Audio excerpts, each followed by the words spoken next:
Breaking news today.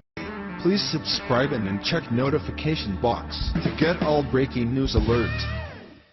Attorney Lisa Bloom, who made news recently defending Kathy Griffin and Bill O'Reilly's sexual harassment accusers, reportedly tried to arrange payments to women accusing President Donald Trump of sexual misconduct. Bloom often appeared on CNN, MSNBC, and Joy Behar's Fail talk show, and recently wrote a book defending Trayvon Martin. She has been at the forefront of the recent trend of women coming forward to accuse notable men of sexual misconduct. That included accusers against Harvey Weinstein, Bill Cosby, Bill O'Reilly, and Donald Trump. The Hill is reporting, however, that Bloom offered a potential Trump accuser as much as $750,000 to tell her story. The woman refused. Bloom also approached several Hillary Clinton PACs about potentially donating money to give to the accusers, who came forward in the weeks leading up to the 2016 election. John Solomon and Allison Span of The Hill provide details.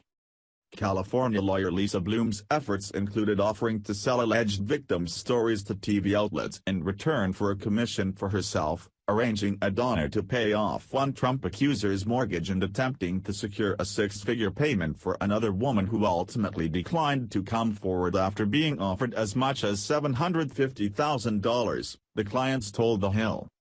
The women's accounts were chronicled in contemporaneous contractual documents, emails and text messages reviewed by The Hill, including an exchange of texts between one woman and Bloom that suggested political action committees supporting Hillary Clinton were contacted during the effort. Bloom, who has assisted dozens of women in prominent harassment cases and also defended film executive Harvey Weinstein earlier this year, represented 4 women considering making accusations against Trump last year. 2 went public, and 2 declined. In a statement to The Hill, Bloom acknowledged she engaged in discussions to secure donations for women who made or considered making accusations against Trump before last year's election. Donors reached out to my firm directly to help some of the women I represented, said Bloom, whose clients have also included accusers of Bill Cosby and Bill O'Reilly.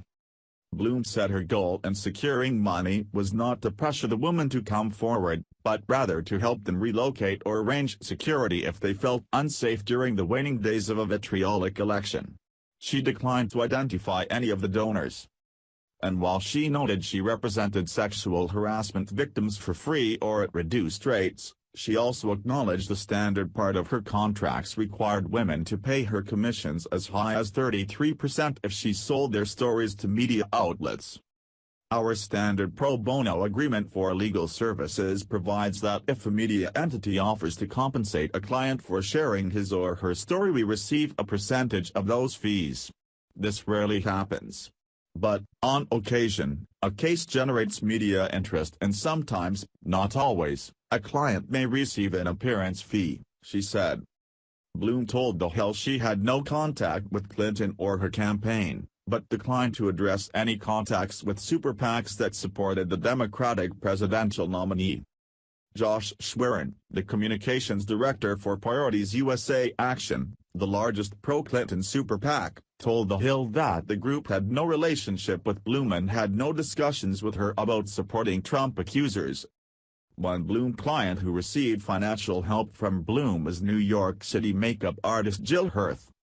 The former beauty contestant manager filed a sexual harassment lawsuit against Trump in 1997 and then withdrew it under pressure.